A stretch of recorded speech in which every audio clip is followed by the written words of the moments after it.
ইলিশ মাছ, বৃষ্টি মানেই কিন্তু ইলিশ মাছ আমাদের প্রত্যেকের খুব একটা প্রিয় খাবার। তাও যদি হয় পদ্মার ইলিশ, তবে কীরকম লাগে।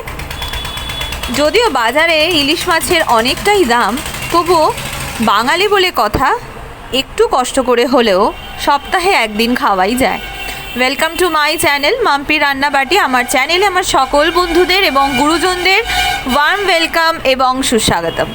প্রথমে মিক্সার গ্রাইন্ডারে নিয়ে নিয়েছি 1 বড় চামচ কালো সর্ষে আর তার হাফ সাদা সর্ষে, 3টে শুকনো লঙ্কা, সামান্য নুন।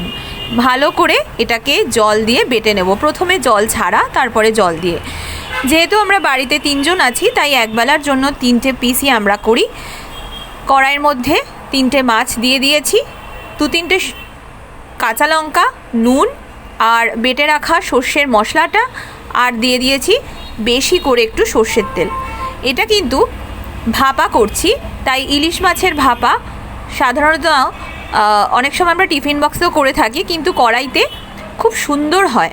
কড়াইতে যেরকম ঝাঁঝ লাগে আর তেমনই সুন্দর খেতে লাগে। এইভাবে একটুখানি মাখিয়ে নিয়েছি হাতে করে মশলাটা, তারপরে সামান্য একটু জল দিয়ে দিয়েছি, হাফ কাপের থেকে একটু কম হবে। ব্যাস এরকম জল দিয়ে তারপরে হালকা করে আঁচে বসিয়ে ঢাকা দিয়ে দেব 5 মিনিটের জন্য। 5 মিনিট পরে ঢাকাটা খুলে আমি জাস্ট দেখলাম, দুর্দান্ত একটা গন্ধ বেরিয়েছে, সর্ষের ঝাঁঝ, দুর্দান্ত হবে এটা খেতে। এরপরে আর কিচ্ছু নেই, এরপরে আমি এটাকে গ্যাসটাকে বন্ধ করে দেব। ওপর থেকে দিয়ে দেব কাঁচা সর্ষের তেল 1 বড় চামচ। অবশ্যই সর্ষের তেলের এখানে কিন্তু কার্পণ্যতা করলে হবে না, সর্ষের তেলেই মেনলি ইলিশ মাছের ভাপাটা খেতে ভালো লাগে। ব্যাস হয়ে গেল। এপিট ওপিট একটুখানি করে নাড়াচাড়া করে দিলাম, যাতে মাছগুলোর ভেতরে মশলাটা সুন্দরভাবে ঢুকে যায়। এরপরে ওপর থেকে ছড়িয়ে দিলাম ধনেপাতা। সর্ষের তেল, কাঁচা সর্ষের তেল আর ধনেপাতার সহযোগে এই ইলিশ মাছের ভাপাটা খুব চটজলদি, হার্ডলি আপনার 5 থেকে 6 মিনিট সময় নেবে, তার মধ্যেই হয়ে যাবে।